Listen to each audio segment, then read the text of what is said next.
Hey everyone, I hope you had a wonderful 4th of July holiday. So I'm going to just dig in here. As I talk to investors, they often identify two issues that are weighing on their investment decisions. The first is interest rates, and the second is the overall level of uncertainty. Since March of this year, interest rates have largely been range-bound between 4.25% and 4.5%, with a downward trend in recent weeks. But it's the uncertainty that has weighed on investors' minds most. Following the enactment of Liberation Day tariffs at the beginning of April, uncertainty surged to its highest level ever. But uncertainty tapered in May and June as President Trump enacted a 90-day pause on most of the tariffs and as generally positive economic data continued to roll in. Even though the tariffs are at their highest level since 1936, about 6.5 times higher than they were last February, I think a lot of people have mentally adjusted to the new tariff climate. In a way, I think a lot of people are filtering tariffs into the background noise at this point.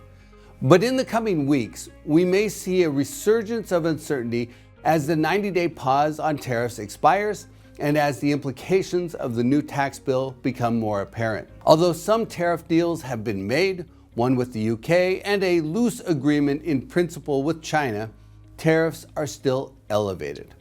The current overall effective tariff on Chinese goods is 27.9%, and there's not really much clarity on what will happen once the pause expires. America's largest trade partner, Mexico, has a current effective tariff rate of 10.7% after combining the products that have zero tariffs under the USMCA agreement and all the other goods that are tariffed at 25%. The US's third largest trade partner, Canada, has effective tariffs of 11.2%, again integrating tariff-free USMCA goods with the other imports that have a 25% tariff. All other countries have an effective tariff rate of 11%, with a 10% baseline tariff coupled with a variety of other tariffs, including a 25% tariff on autos and 50% tariffs on steel and aluminum.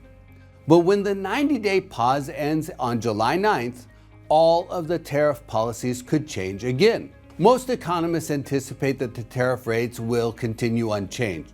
But President Trump recently leveraged the threat of raising tariffs to force Canada to change a recent digital tax policy.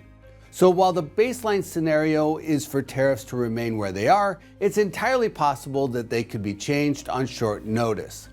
And if that starts to happen, uncertainty could begin to rise again.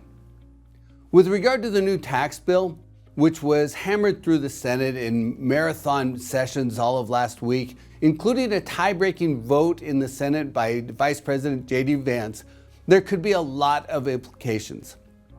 Many of the policies are positive for commercial real estate investors, like 100% bonus depreciation on new acquisitions. But there are other policies like reductions in funding of Medicaid that could raise uncertainty.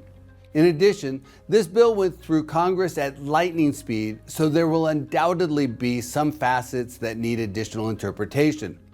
Basically like we experienced when the 2017 Tax Cuts and Jobs Act was quickly shuttled through Congress 8 years ago.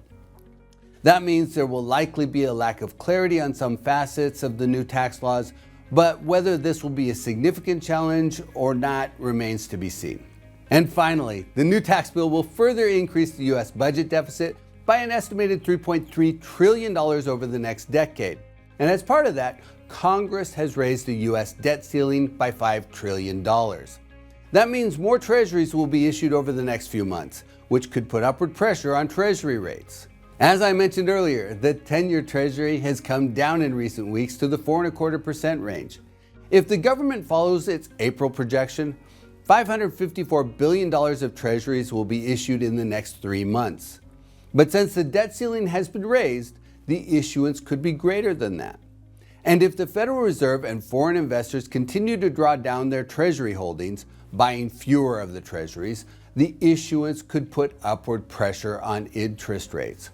So while uncertainty has come down over the last couple of months, we might be in the eye of the storm. I'm not saying that uncertainty will surge or that interest rates will definitely be run up, but the probability of these risks are things we need to consider as investors. Once again, investors may want to capitalize on the current relatively low interest rates if possible. And while uncertainty could rise over the next couple months, it will likely settle down again as the tariff policies stabilize and the new tax bill gets fleshed out. So hopefully the uncertainty will just be a short-term headwind. But as I've mentioned in previous videos, the increase of bonus depreciation to 100% this year could substantively improve the first-year returns on new acquisitions. And the long-term commercial real estate outlook remains positive as healthy demographics and the durability of the US economy eventually play through. And that's the opportunity investors need to focus on as they keep their eyes on the horizon.